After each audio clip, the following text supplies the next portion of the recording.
성령이 오셨네.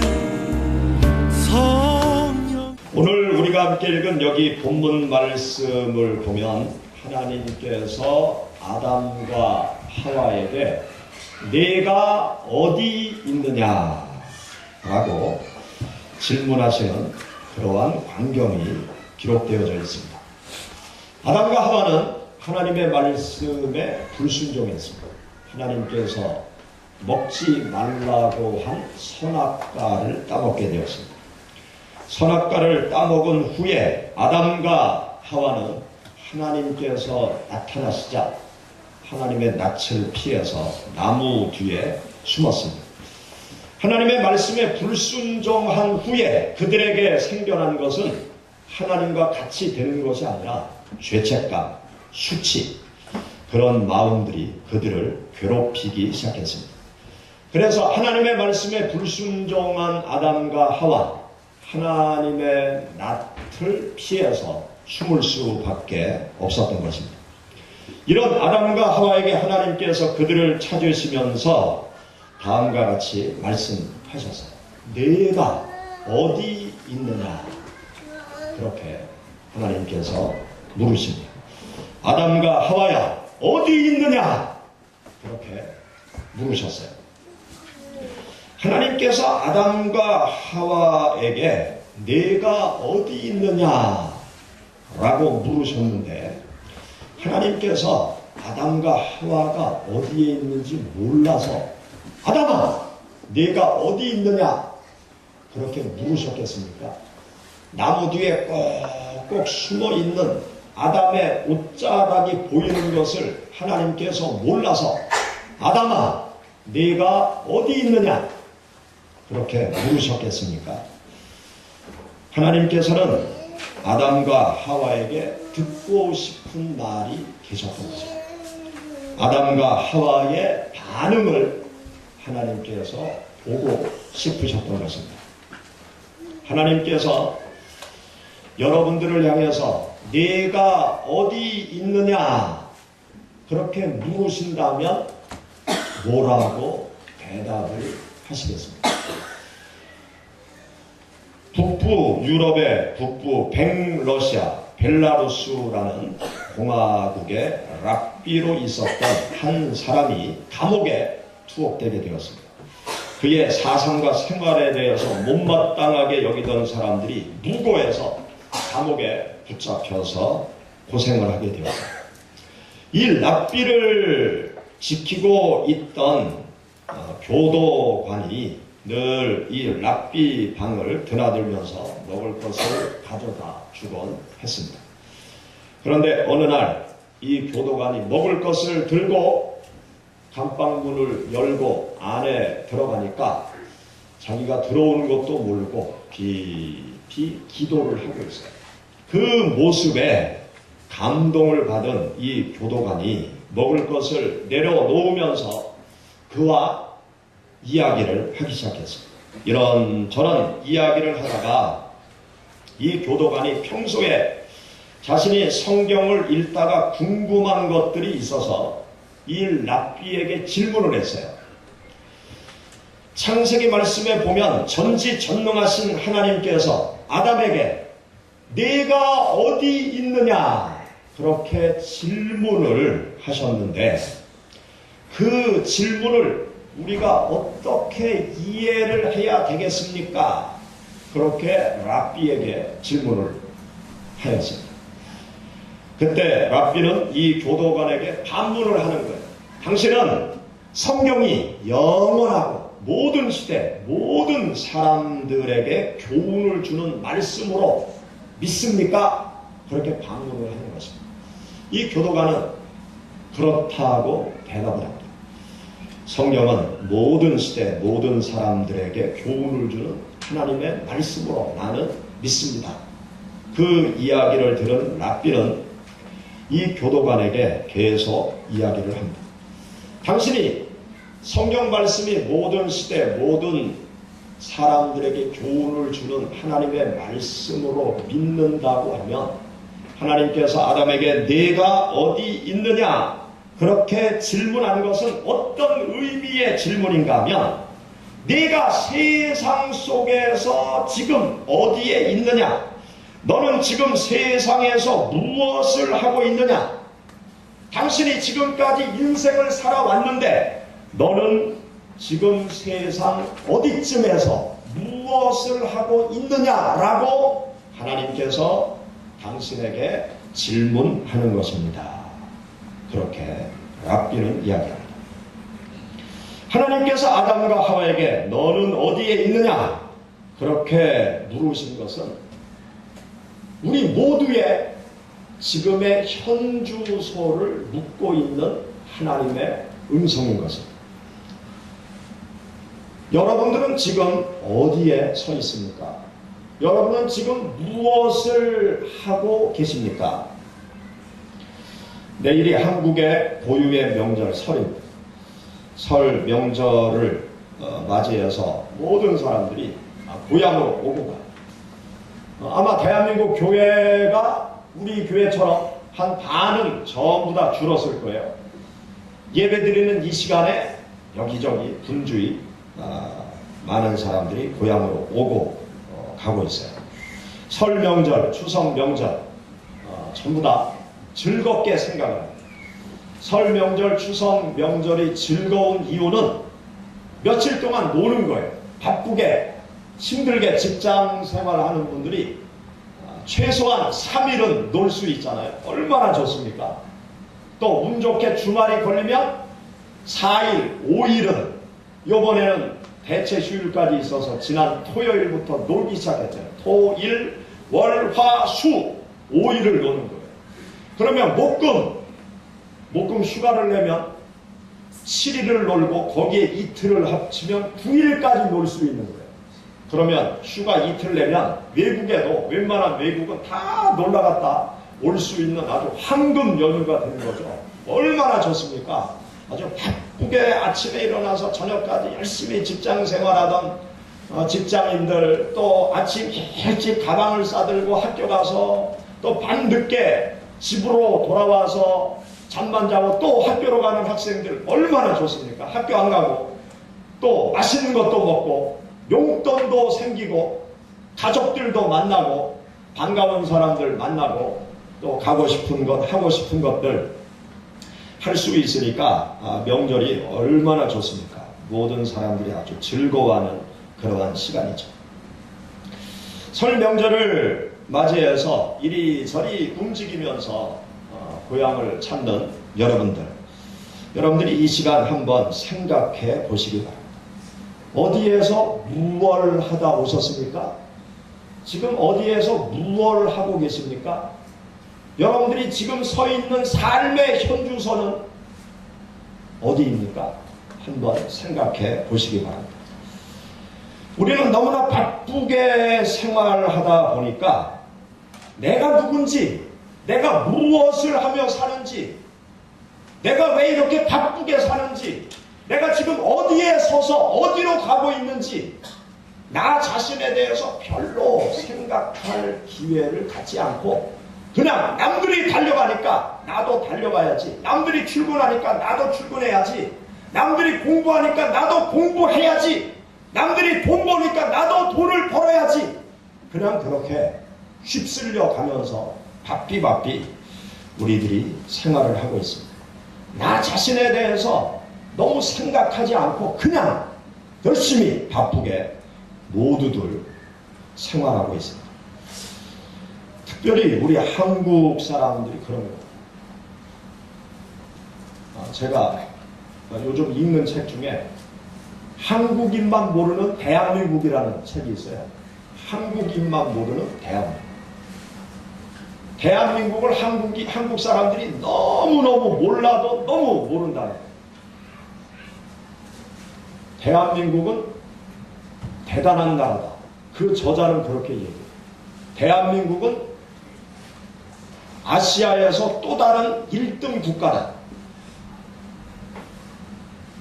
서양인들이 일본이 동양의 1등 국가라고 말합니다. 그런데 우리 한국 사람은 일본을 절대로 1등 국가로 얘기 안 하죠. 전 세계에서 일본을 무시하는 나라는 대한민국밖에 없대요.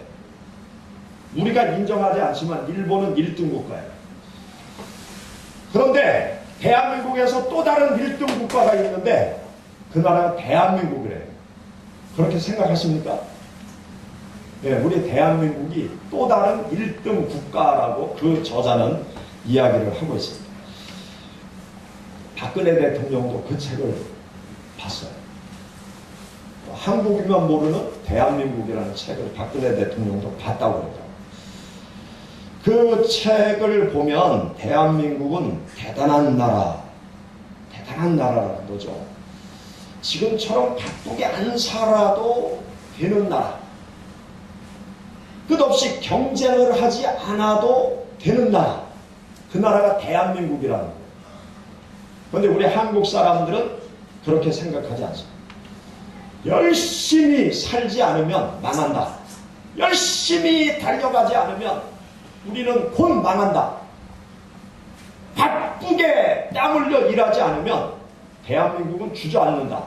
우리들의 뇌리 속에는 그런 생각으로 가득 차 있는 거예요. 그래서 아이들로부터 어른에 이르기까지 죽을 똥살똥 아침부터 저녁까지 열심히 사는 나라가 대한민국이라는 나라라는 것을 우리가 알고 있죠. 얼마나 열심히 살면 애들이 태어나자마자 한국말도 배우기 전에 영어를 가르치겠습니까? 국어를 배우기 전에 영어 회화를 가르치는 나라. 대단한 나라죠. 대한민국. 학생들은 고등학교 가면 아침에 일찍 가방을 싸가지고 하루 종일 학교에 가서 공부하고 별을 보고 집에 와서 잠시 잠을 자고 또다시 가방을 들고 학교에 가고 그렇게 3년을 보내고 대학교로 가고 사회로 진출을 합니다. 또 직장인은 어떻습니까? 아침에 일찍 출근하고 저녁 늦게까지 일을 하고 피곤한 몸으로 집에 와서 쓰러져 자고 또 아침에 서류 가방 들고 직장으로 출근하면서 아주 바삐 생활을 하죠. 주부들도 마찬가지. 가정에서 일터로 뭐 알바자리로 이리저리 분주하게 아주 바쁘게 살아가는 우리의 삶의 모습을 우리 모두가 잘 알고 있습니다. 우리에게는 별로 여유가 없어요. 여유로운 마음, 여유로운 시간, 한가한 마음, 한가한 시간. 여유롭고 한가하면 오히려 불안한 나라가 우리 한국 사람들의 생활이에요. 너무 한가하면 불안한 거예요. 뭐가 잘못될 것 같아요. 이렇게 여유롭게 지내면 뭔가 잘못될 것 같은 생각이 있어서 뭐라도 해야 마음이 안정이 되는 게 우리네의 모습입니다. 제가 독일에 부흥회 인도차 갔다가 현지 선교사님하고 한 2주 지내면서 제가 물어봤어요. 이런저런 궁금한 것들을 제가 질문을 하면서 여러 가지 좀 정보를 얻었습니다. 그런데 제가 여러 가지 질문을 하다가 궁금한 게 있어가지고 물어봤어요. 독일, 유럽, 이 독일과 유럽과 우리 한국의 차이점이 뭡니까? 물어보니까 2가지로 정리하더라고요. 하나는 한국에서 불만족스러운 게 독일에서는 다 만족스럽다. 가만히 생각해 보니까 아주 그 말이 일리가 있더라고요. 또 2번째는 가족의 저녁이 있는 삶이 유럽의 삶입니다. 그렇게 얘기해요. 근데 그 말을 가만히 생각해 보니까 와, 기가 막힌 거예요. 우리들에게는 가족의 저녁이 없어요. 가족의 저녁을 만들려면 주말에 서로 시간을 조정해야 아들하고 같이 밥 먹을 수 있는 게 대한민국. 아빠하고 밥 먹을 수 있는 게 대한민국. 가족의 저녁이 없어요. 근데 유럽은 가족끼리 흩어져 밥 먹으려면 그게 힘들대요. 주말에 아이들이 뭐 친구 초청을 받아서 파티에 가지 않는 이상 1년 내내 온 가족이 저녁 때 같이 모여서 밥을 먹고 일찍 잠을 자고 아주 똘똘 뭉쳐서 가족들이 함께 살아간다는 거예요. 오히려 가족애가 지금은 한국 사람보다 이 유럽 사람들이 가족애가 더 밀도가 높다는 거예요. 그래서 자기들 명절 되면 가족끼리 다 모이고 또 부모가 전화하면 자식들이 금방금방 달려오고요. 가족애가 더 좋다는 거예요. 우리는 가족이 바쁜 일상을 통해서 가족의 저녁이 사라졌잖아요. 우리가 매일 바쁘게 생활을 해 나가고 있는데 우리들이 생각을 해야 됩니다. 내가 서 있는 현주소는 어디인지, 여러분들이 서 있는 곳은 지금 어떤 곳인지, 여러분은 지금 무엇을 하면서 살아가고 있는지, 내가 지금 무엇 때문에 열심히 살고 있는지 한번 생각해 보시기 바랍니다. 아담과 하와는 에덴 동산에서 사실 부족함이 없었어요. 에덴 동산에서의 삶은 완전 만족한 삶의 환경이었어요.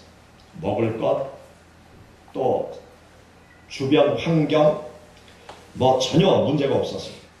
그런데 아담과 하와는 하나님과 같이 되고 싶은 욕망, 그 욕망 때문에 선악과를 따먹게 되었어요. 그럼 선악과를 따먹고 난 다음에 하나님과 같이 되었느냐? 아니죠. 그들은 죄책감에 사로잡히게 되었어요. 수치감에 사로잡히게 되었어요. 선악과를 따먹고 난 다음에 오히려 만족스러운 그들의 삶이 파괴되어진 것을 우리는 성경을 통해서 알고 있습니다. 선악과를 따먹은 아담과 하와, 그들에게 하나님께서 말씀하셨어요. 네가 어디 있느냐? 네가 어디 있느냐? 그들이 지금 잘못된 삶의 자리에 서 있는 것을 하나님께서는 일깨워 주신 것입니다.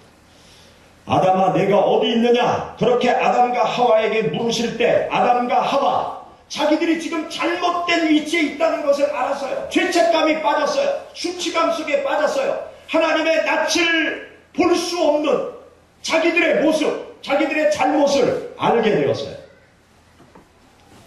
아담과 하와가 자기들이 서 있어야 될 삶의 자리, 그 삶의 자리는 무엇입니까? 순종의 자리였어요. 하나님 앞에 당당히 서는 그 자리, 그 자리가 그들의 삶의 자리였어요. 하나님 앞에 당당히 서서 하나님과 친구처럼 교제하며 즐거워하며 행복하게 사는 모습, 그것이 그들이 서 있어야 될 삶의 자리였던 것입니다. 거룩한 주일에 하나님께 찾아 나온 여러분들이 달려가는 그 걸음을 잠시 멈추고 한번 생각해 보시기 바랍니다. 나는 지금 어디에 서 있느냐? 하나님께서 아담아, 너는 어디에 있느냐? 그렇게 물으실 때 내가 지금 어디에 서 있는지, 여러분은 어떠한 모습을 하나님 앞에 보여드릴 수 있는지, 과연 나의 삶의 토대가 지금 무엇인지 한번 생각해 보시기 바랍니다. 우리는 때때로 잠시 서서 계속 생각하면서 인생을 살아가야 돼요. 내가 지금 어디로 가고 있는지 계속 생각을 해야 돼요. 내가 지금 어디에 서 있는지 내 삶의 자리를 계속 생각해 봐야 돼요. 스스로 질문을 던지면서 인생을 살아가야 돼요. 하나님께서 기뻐하시는 길로 가려면 계속 나 자신을 향해서 질문을 해야 돼요. 내가 지금 어디로 가고 있느냐? 나는 지금 어디에 서 있느냐? 내가 지금 뭘 하고 있느냐? 계속 생각을 해야 돼요. 우리가 인생을 살아갈 때 빨리 가는 것도 좋지만 방향이 사실 더 중요합니다. 올바른 방향으로 가야 돼요. 우리가 올바른 방향으로 가기 위해서 필요한 것이 있어요. 그것은 무엇인가 하면 나의 현 위치를 정확하게 알아야 됩니다. 목적지를 찾아가기 위해서 가장 먼저 해야 될 일은 뭔가 하면 나의 현재 위치를 알아야 되는 거예요. 나의 현재 위치를 알지 못하면 목적지를 설정할 수 없는 거예요. 나의 현재 위치를 모르면 엉뚱한 곳으로 가는 거예요. 우리의 생활 속에 이 내비게이션이라는 게 있죠. 자동차에 다 내비게이션을 장착하고 다니잖아요. 어떤 목적지를 가기 위해서 이제 목적지를 그 내비게이션에 이렇게 입력하잖아요. 또 여러분들이 스마트폰을 다 가지고 있죠. 스마트폰을 가지고 또 내비게이션을 이렇게 작동시키는 분들, 또 스마트폰을 켜고 대전 서구의 날씨가 오늘 어떤가 하고 이렇게 검색을 하잖아요. 그런데요, 이 내비게이션을 작동해서 목적지까지 찾아갈 때, 또 오늘의 날씨를 검색을 하고자 할 때, 나도 모르는 사이에 제일 먼저 작동되는 장치가 있어요. 그게 뭔가 하면 GPS 장치예요. GPS 장치가 자동으로 켜지는 거예요. 스마트폰에 서구의 날씨를 알려면 그 위치라는 기능을 작동시켜야 날씨가 나와요. 그 위치가 뭔가 하면 그 스마트폰 안에 있는 GPS 장치를 작동시키는 거예요. 그래서 그 공중에 떠 있는 인공위성하고 이 GPS 장치가 서로 연결이 되는 거예요. 또 자동차 내비게이션도 나도 모르지만 이 GPS 장치가 가장 먼저 작동이 되는 거예요. 그래서 내가 현재 있는 위치, 그 위치를 정확하게 인공위성하고 교신을 해서 나의 위치를 먼저 기계가 파악을 합니다. 남자분들이 군대 갔다 오신 분은 알겠지만 이 훈련소에 들어가면 군사 기본 훈련을 하잖아요. 군사 기본 훈련 여러 가지 과목 중에 뭐가 있는가 하면 독도법이 있어요. 독도법이 있는데 그 독도법은 나침판을 가지고 나의 위치를 파악하는 그 방법을 교육을 받습니다. 나의 위치를, 현재 위치를 파악하고 또 목적지를 찾아가는, 또 거리를 계산하는 그런 독도법에 대해서 배우거든요. 이 특수부대원들이 훈련을 할 때 생존 훈련을 하는데 깊은 산 중에 밤에 떨어뜨리는 거예요. 그리고 지도 한 장, 나침판 한 장을 주는 거예요. 그리고 목적지까지 찾아와라. 그렇게 그 조원들에게 명령을 내리죠. 언제 몇 시까지 목적지까지 찾아와라. 그러면 깊은 산 중에 그냥 떨어진 이 특수부대원들이 목적지까지 찾아가기 위해서 지도를 이제 필 거 아니에요. 그럼 지도를 피고 나서 나침판을 가지고 뭘 하느냐? 현재 위치가 어디냐? 이것을 먼저 찾는 거예요. 현재 위치. 현재 위치가 강원도 산골이다. 지리산 산골이다. 내가 있는 현재 위치를 나침판을 가지고 정확하게 딱 찾아낸 다음에 목적지를 찍고 방향을 설정해서 이제 목적지를 향해서 가는 것이죠. 현재 위치를 모르면요, 여러 가지로 문제가 많습니다. 달려가도요, 엉뚱한 곳으로 갈 수가 있어요. 체코 프라하에서 다른 선교사님들하고 같이 식당을 한 곳을 찾아갔어요. 그런데 독일에서 온 선교사님이 그 식당을 안다는 거예요. 그래서 저하고 또 영국에서 온 다른 선교사님이 따라갔습니다. 집사람하고 같이 따라갔어요. 그분이 목적지를 안다고 그러니까 전철을 타면 된다고 그래서 전철을 탔어요. 그리고 전철을 타니까 앞으로 4정거장 지나면 내리시라고. 그래서 4번째 정거장에 내렸어요. 내려서 딱 보니까 아닌 거예요. 그래가지고 다들 이제 당황해가지고 그 선교사님 가이드하는 그 독일에서 온 선교사님 여기가 아닌데 그러면서 다시 지도를 봤어요. 지도를 봤는데 출발 지점을 잘못 계산한 거예요.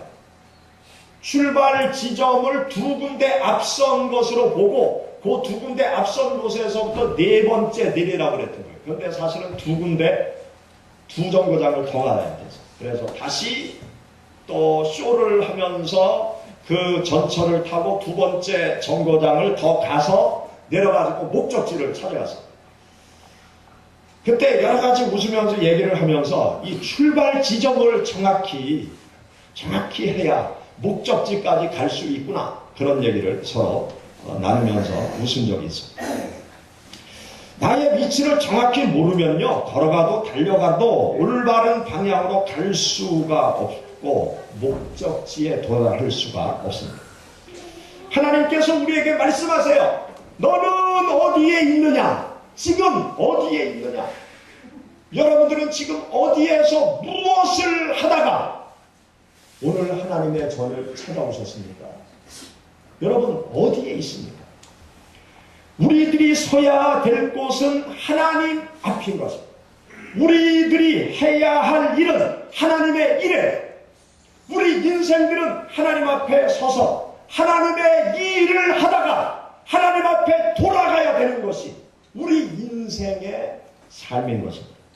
내가 어디에서 무엇을 하든지 하나님 앞에 서서 하나님의 일을 하다가 하나님께서 오라 하시면 하나님께로 돌아가야 될 삶이 우리 인생의 삶입니다. 내가 이 세상에서 무엇을 하든지 운동을 하든지 공무원 생활을 하든지 교편 생활을 하든지 사업을 하든지 하나님 앞에 서서 하나님의 일을 하다가 하나님께서 오라 하시면 하나님께 돌아가는 것이 우리 인생의 삶인 것입니다. 우리 인생의 삶은요, 하나님 앞에 서서 하나님의 일을 할 때 행복이 있고 기쁨이 있고 삶의 보람이 있는 것이 우리 인생의 삶인 것입니다. 구약성경 말씀을 보면 하나님께서 시내산에서 모세를 부르세요. 모세를 부를 때 모세는 하나님 앞에 섭니다. 성전에서 사무엘을 하나님께서 부르실 때 사무엘 선지자가 내가 여기 있습니다. 그러면서 하나님 앞에 나가섭니다. 하나님께서 찾으실 때 하나님 앞에 선뜻 나선 모세와 사무엘, 그들은 하나님께로부터 귀한 사명을 받았습니다. 이스라엘 백성들을 애굽에서 구원하라는 하나님의 사명을 감당한 위대한 모세, 그의 노년의 삶이 찬란히 빛나는 삶이 되었습니다. 이스라엘 백성의 지도자가 되라는 하나님의 사명을 감당한 사무엘, 왕이요 선지자요 제사장으로 이스라엘 역사의 전무후무한 위대한 일을 감당했습니다. 하나님께서 나를 부를 때 하나님 앞에 선뜻 나서서 하나님, 내가 여기 있습니다. 내가 하나님의 뜻을 받들겠습니다. 그러한 반응을 보이는 성도, 가치 있는 삶을 살아갈 수 있습니다. 보람 있는 인생의 삶을 살아갈 수 있습니다. 그러나 하나님께서 부르실 때 하나님 앞에 아담과 하와처럼 선뜻 나서지 못하는 성도, 하나님의 낯을 피하는 성도, 하나님께 돌아서지 못하는 성도, 그의 삶은 세상에서 아무리 많은 것을 가져도 아무리 높은 곳에 올라가도 허무한 삶밖에 없어요. 나중에 남는 것은 아무것도 없어요. 높은 곳으로 올라가 보세요. 하나님 없는 삶은 허무한 삶이에요. 많은 돈을 가져보세요. 하나님 없는 삶, 하나님 앞에 서지 못한 삶은 다 허무한 삶. 높은 곳에 올라가면 행복한 줄 아십니까? 많은 것을 가지면 행복한 줄 아십니까? 아니에요. 하나님 앞에 서서 하나님의 일을 해야 행복하고 기쁨이 넘치는 것이 인간의 본질적인 삶인 것입니다. 누가복음 24장 말씀 가운데 보면 엠마오로 내려가는 두 제자가 있어요. 그들은 예수님께서 십자가에 못 박혀 죽으신 후에 마음속에 낙심만 가득 찹니다. 우리가 예수님을 그토록 믿고 따르고 예수님을 우리가 쫓았는데 예수님이 저렇게 연약한 모습으로 죽는단 말일까? 그러면서 허무감 속에 사로잡혀서 고향으로 낙향합니다. 그런데 낙심과 절망과 한숨과 탄식을 안고 엠마오로 내려가는 두 제자에게 예수님께서 그들 옆에 다가오셨어요. 예수님께서 그들에게 가까이 다가가시고 예수님께서 그들에게 말을 건네시고 예수님께서 그들에게 성경 말씀을 통해서 당신께서 부활하셨다는 사실을 일깨워 주십니다. 그러나 그들은 한동안 예수님을 알아보지 못합니다. 그들은 한동안 예수 그리스도께서 말씀하시는 예수님의 말씀을 깨닫지 못해요. 사랑하는 여러분, 지금도 부활하신 예수님께서 살아서 우리들에게 가까이 다가오신다는 사실을 믿으십니까? 예수님께서 여러분들의 삶에 가까이 다가오세요. 지금도 예수 그리스도께서 나에게 다가오셔서 말을 건네신다는 사실을 믿으십니까? 예수님은 말을 건네시는 거예요. 옛날에만 성경 속에서만 우리들에게 찾아오셔서 말을 건네시는 것이 아니라 지금도 살아계신 주님께서 우리들에게 가까이 다가오셔서 내가 낙심 가운데 있을 때 말을 건네시고 시험에 빠져 있을 때 말을 건네시고 나에게 성경 말씀을 들려주시는 분이 바로 살아 역사하시는 예수 그리스도신 것입니다. 여러분 어디에 있습니까? 어디에서 무엇을 하십니까? 여러분 어디로 가십니까? 무엇 때문에 지금 그 자리에 서 계십니까? 생각해 보시기 바랍니다. 우리는 내가 지금 어디에 서 있는지 계속 나의 위치를 파악해야 해요. 나의 위치를 파악하고 나서 우리들이 해야 될 일이 있습니다. 우리가 옳지 못한 나의 삶의 자리를 파악했다라고 그러면 우리는 돌아서요. 그런데 옳지 못한 자리라고 느낀 후에 사람들은 어떤 반응을 보이느냐? 그냥 포기하는 사람이 있어요. 또 그냥 가던 길을 계속 가는 사람이 있어요. 또 자기가 처한 위치를 합리화시키는 사람이 있어요. 그리고 자기의 본 위치로 돌아가려고 하는 사람이 있어요. 아담과 하와는 어떻습니까? 아담과 하와가 하나님께서 말씀하시는 그 말씀 앞에 반응하는 그 반응을 보면은요, 정말 때려주고 싶어요. 여기 성경 말씀을 가만히 읽어보면 제일 먼저 뭐라고 얘기하는가 하면 하나님이 주셔서 하나님이 주신 하와가 처음에 그 얘기예요. 이 말은 무슨 말입니까? 하나님이 하와 주지 않았으면요 제가 선악과 따먹지도 않았어요. 아니 하나님을 향해서 하나님께 책임을 전가하는 거예요. 하나님이 주신 하와가 얼마나 얄밉습니까?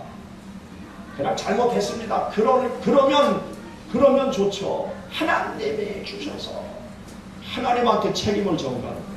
그 다음에 하나님도 기분 나쁘고 하와도 기분 나쁜 말을 하잖아요. 아담이 하와가 나한테 줘서 내가 먹었나? 하와가 주지만 않았으면 내가 안 먹을 텐데. 그 옆에 있던 부인이 뭐라고 생각했겠어요? 믿을 놈 하나 더 없네 세상에. 저 죽일 놈. 속으로 그랬을 거 아니에요. 내가 너를 믿고 검머리 팥불이 될 때까지 살겠냐? 아이고 정말 믿을 사람 없네. 그렇게 얘기했을 거 아니에요. 하와는 어떻습니까? 뱀이 나한테 줘가지고. 그들은요 자기의 위치는 알았지만 깨닫고 돌아서지 않았어요. 핑계를 댔어요. 나의 잘못된 위치를 알고 난 후에 핑계를 대면서 하나님 앞에 돌아서지 않는 삶, 그것은 참으로 어리석은 삶인 것입니다. 나의 잘못된 위치를 깨달았다라고 그러면 우리는 회개하고 돌아서요. 하나님 앞에 제대로 서야 됩니다. 엠마오로 내려가는 두 제자 어떻게 했습니까? 자기들과 동행한 분이 예수 그리스도시라는 것을 깨달았어요. 그런 후에 그들은 돌아섰어요. 예루살렘으로 올라갔어요. 그리고 부활의 증인이 된 것을 우리는 성경을 통해서 알 수 있습니다. 여러분 누가복음 24장 한번 찾아보시기 바랍니다. 누가복음 24장.